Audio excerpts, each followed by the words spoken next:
Hi, I'm Jane Simpkins, and this is my ISP project. I was born in a gym. At 0 months, my mother carried my brother and I to my Aunt Jane's gym, the Body Works, 5 days a week. Nestled snug in my cradle between the step boxes and free weights, I snoozed on the sidelines while my mother taught aerobics and dance classes. While most children were coaxed by lullabies, I was soothed by 80s hair bands and sweating to the oldies. Michael Jackson became my mother goose, the arms of bodybuilders my swing sets, and yoga mats my nap time blankets. Over the past 18 years of sitting behind a desk, I've come to learn one very important lesson. I despise sitting behind a desk. Give me 2 minutes of stationary studying, and I'll be off in a faraway land where obscene pencil tapping, knee shaking, and rapid gum chewing are the social norm. Although I'm sure my teachers have already noticed, I take more bathroom breaks than a 2-year-old. What they don't know, however, is that 9 out of every 10 trips to the bathroom are actually code for wandering aimlessly. Some people fear Chinese water torture, while I shudder at the phrase movie marathon. Throughout my life, I participated in athletics, including volleyball, basketball, golf, cheerleading, soccer, and most recently lacrosse. If not for sports, I'm certain my high school career would have been as exciting as a fishing pole without a reel, just a bunch of sitting around and waiting. Luckily, however, I realized early in life that working in a career behind a desk or stuck to an office chair was not my cup of tea. Thus, I turned to jobs that required manual labor rather than data entry or phone calling.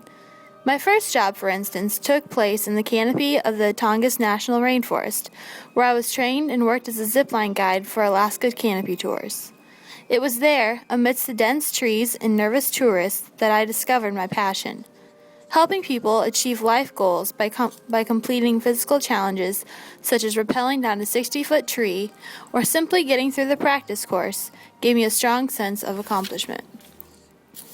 The rigorous weeks of rescue training and months of hiking up steep hills with 10 pounds of gear were, in themselves, a rewarding life lesson.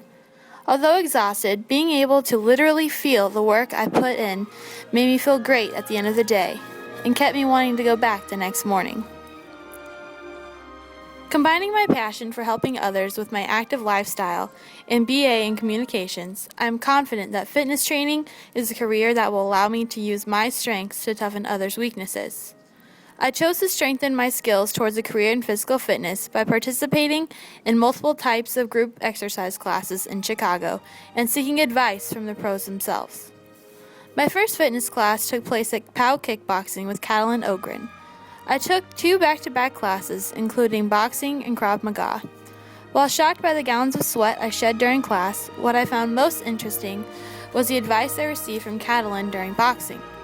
While perfecting my stance on the right jab, Catalin told me one must channel their inner warrior, becoming a fierce, divified version of myself. This idea of transforming into an alter ego and believing I was stronger than I was something I had never fully realized until that moment.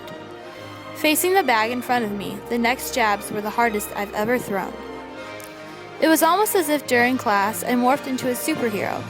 For the next 30 minutes, I was no longer a soft-spoken girl from a small town in the Midwest, but rather a rough and tough reflection of the next Karate Kid.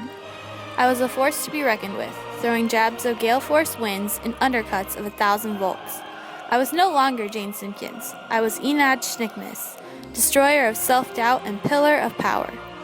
Throughout my journey, from class to class, Enad was always there to save the day, getting me through every sit-up, sidestep, and stairmaster along the way. So here's the Enad, my trainer gurus, and the newfound confidence I discovered along the way. Because at the end of the day, you're only as strong as your inner warrior.